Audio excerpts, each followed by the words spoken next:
I just felt that it was a better way of life. I had to make a change or go down. Most people know Barry White for his deep, soulful voice and iconic love ballads, but his life behind the scenes was full of unexpected turns and hidden family secrets.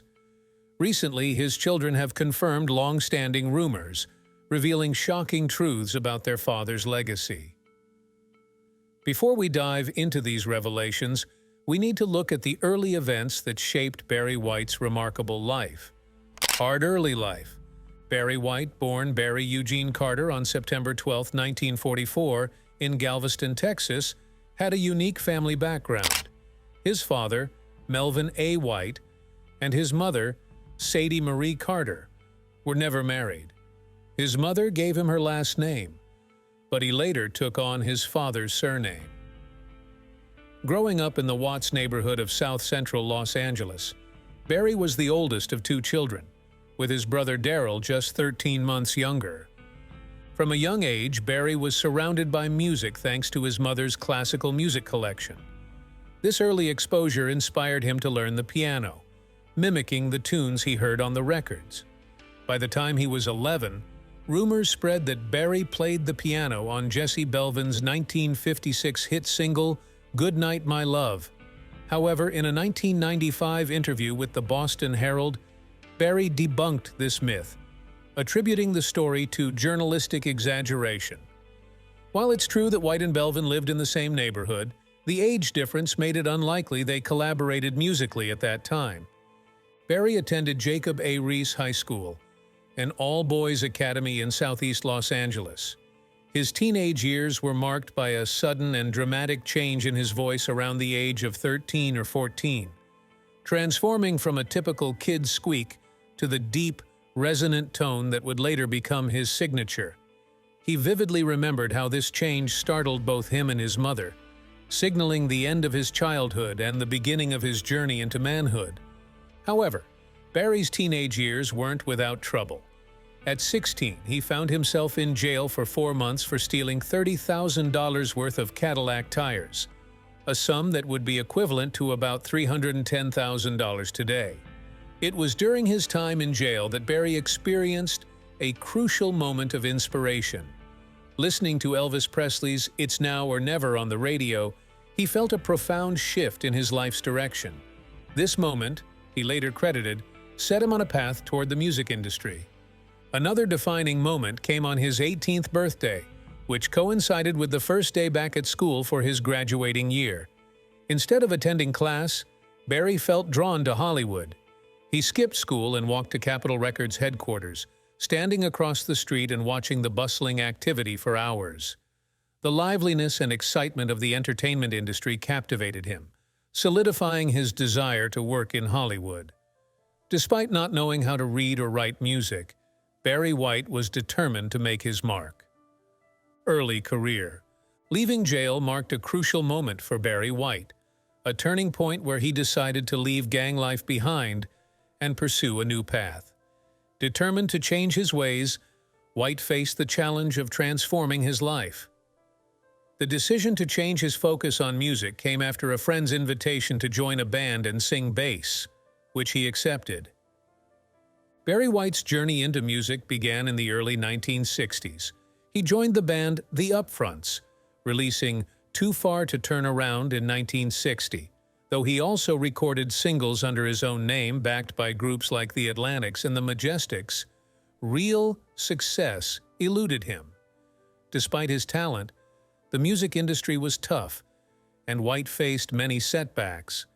However, his persistence paid off as he immersed himself in the Los Angeles music scene, working with various small independent labels, honing his craft, and learning the ins and outs of the industry. In 1965, Barry produced "Feel All Right" by the Bel Cantos, marking one of his early significant contributions. His debut single, "Man Ain't Nothin'," was released under the pseudonym Lee Barry in 1966, showcasing his growing talent. Barry's versatility was evident as he juggled multiple roles: songwriter, session musician, and arranger. His collaboration with Bob Keane of Delphi Records in the mid-60s further expanded his skills. As an A&R man for Keen's new Bronco Records, Barry worked with artists like Viola Wills and the Bobby Fuller Four. One of Barry's notable early achievements was discovering and nurturing singer Felice Taylor. Together with his friend Paul Politi, he co-wrote and arranged several hits for her, including I Feel Love Comin' On, which became a significant hit in the UK. These early successes built Barry's reputation in the music industry. His ability to create chart-topping hits for others showcased his potential as a producer and arranger, setting the stage for his future endeavors. By 1969, Barry's career was gaining momentum. He signed with Forward Records as a producer and continued to work on various projects. That same year, he separated from his first wife, Mary, whom he had married at 19. Despite personal challenges, Barry's professional life was on an upward trajectory. Turning point. During the early 1970s, Barry White's career was on the brink of a major breakthrough. His big break came in 1972 when he discovered and produced a girl group called Love Unlimited. Formed in the style of the Supremes, Love Unlimited consisted of Barry White's future wife Glodian James, her sister Linda James, and their cousin Diane Taylor. The group had been training with Barry for 2 years before signing with Uni Records.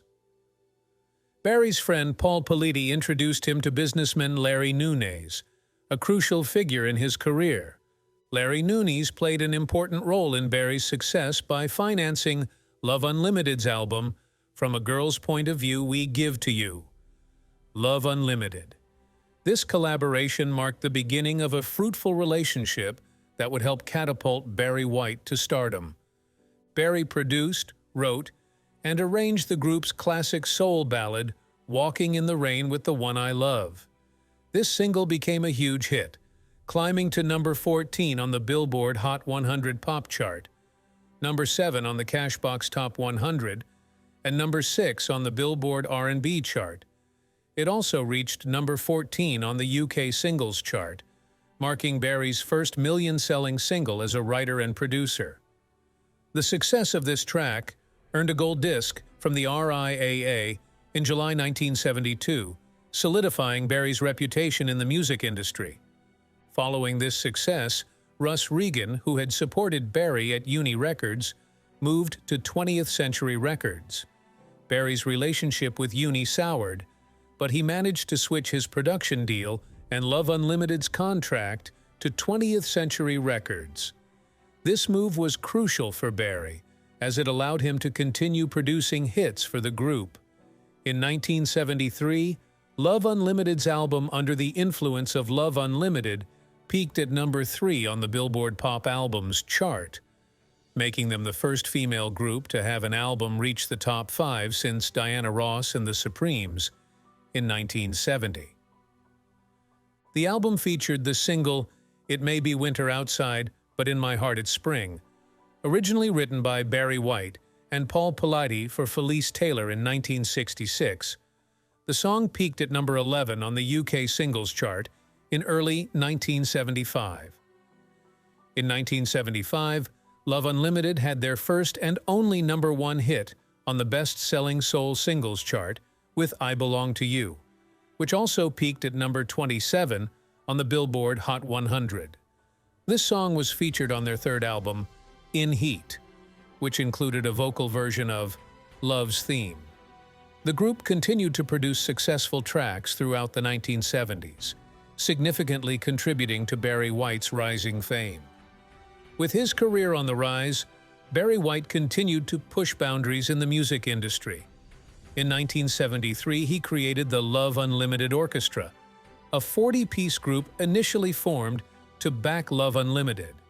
However, Barry had bigger plans and released the instrumental track Love's Theme, which reached number 1 on the Billboard pop charts.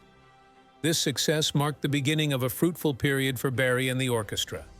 They produced several albums, including Rhapsody in White, which featured the hit Satin Soul, along with other popular tracks like Forever in Love and Midnight Groove.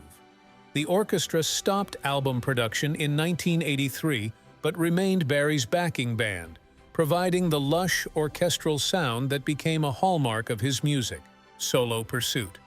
Barry White's solo career truly took off in the 1970s.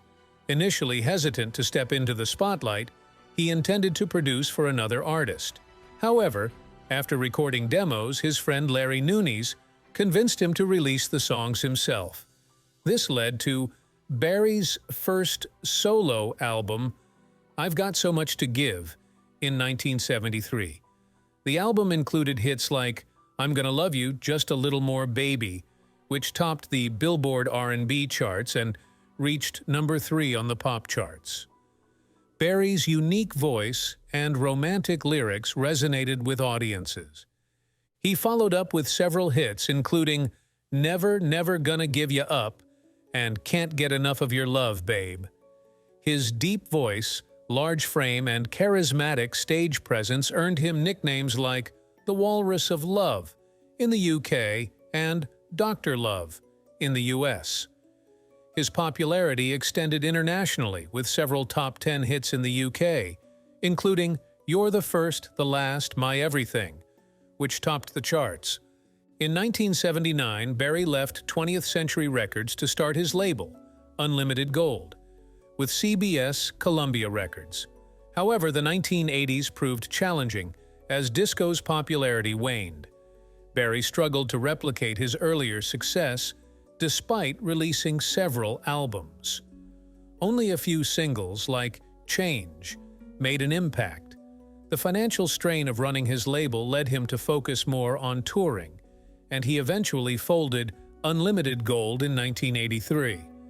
Barry signed with A&M Records in 1987, releasing The Right Night and Barry White, featuring the single Show You Right, which reached number 17 on the R&B charts.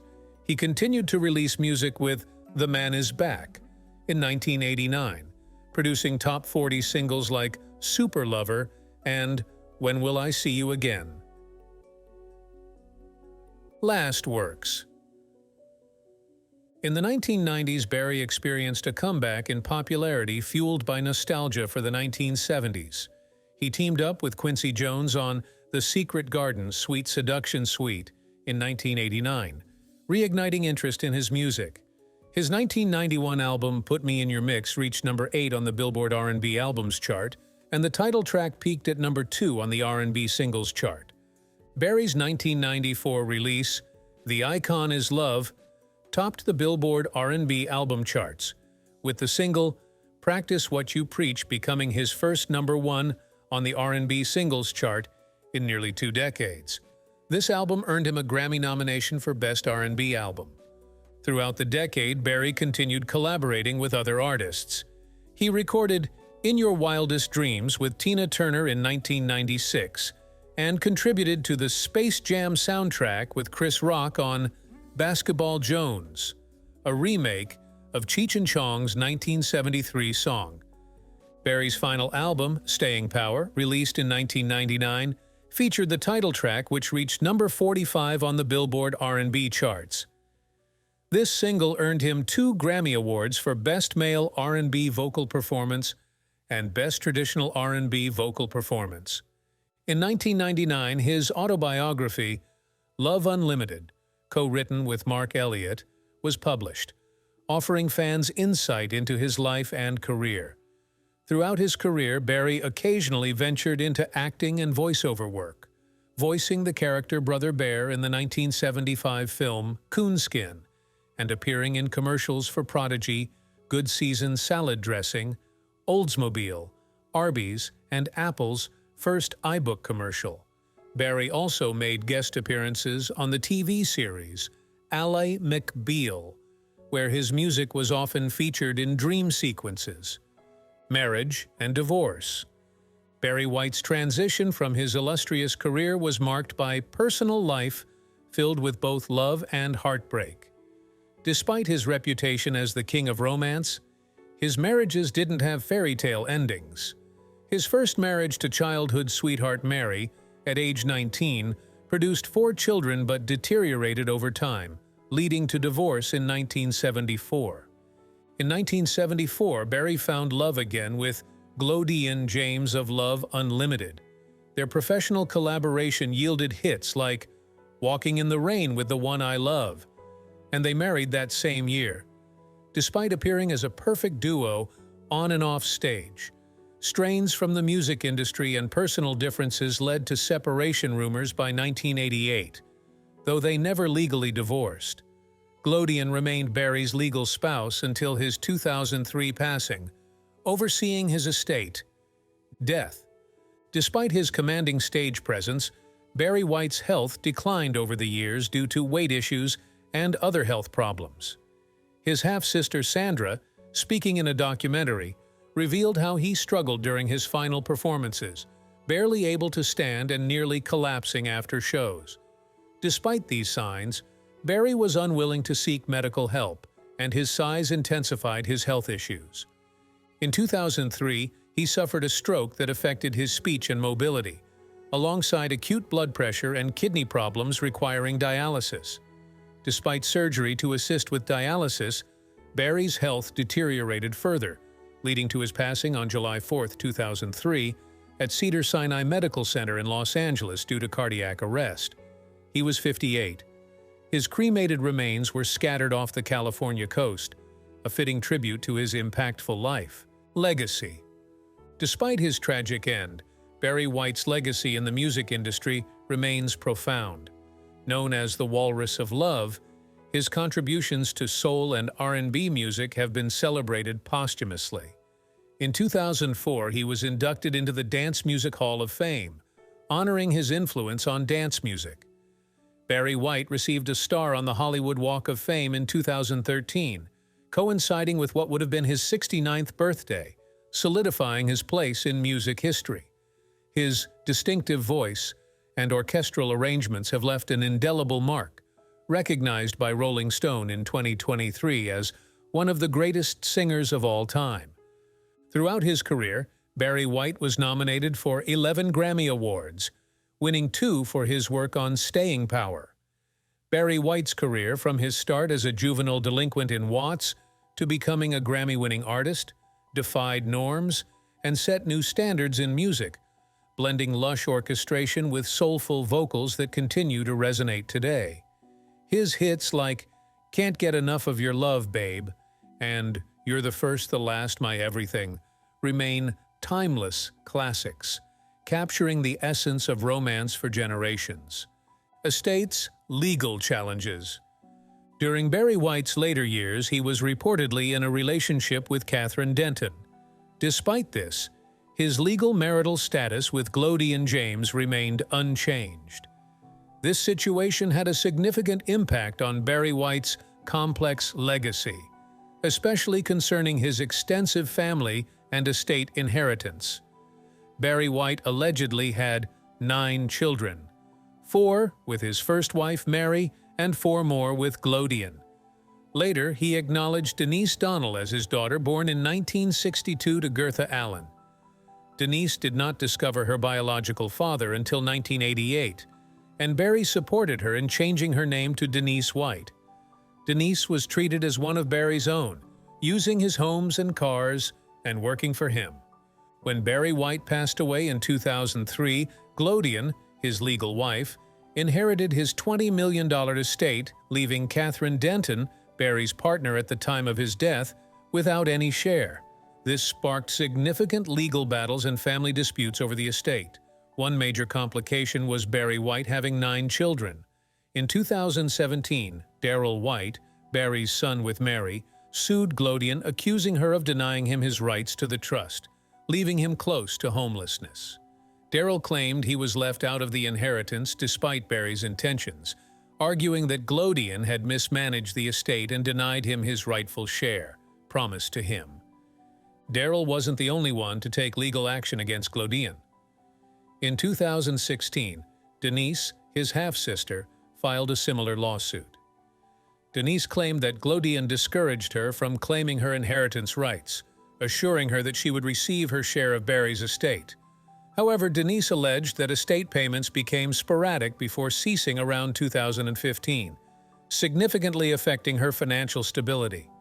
Denise stated that checks from the White Family Trust including significant amounts like $100,000 in 2007 and $64,791 in 2008, abruptly stopped. Denise sought an accounting of the estate's earnings and damages. The legal battles extended beyond the immediate family. Catherine Denton, Barry's partner at his death, claimed she was owed money and personal items Barry had promised her. Denton asserted that a daughter born 4 weeks before Barry's death was his. Paternity tests later showed the baby was not Barry White's, and Denton lost her case in court. Barry White's will, written 8 years before meeting Denise, did not include her, adding to the legal complications. I want to thank you for watching, and please leave a like and subscribe to the channel if you enjoyed it. Till next time.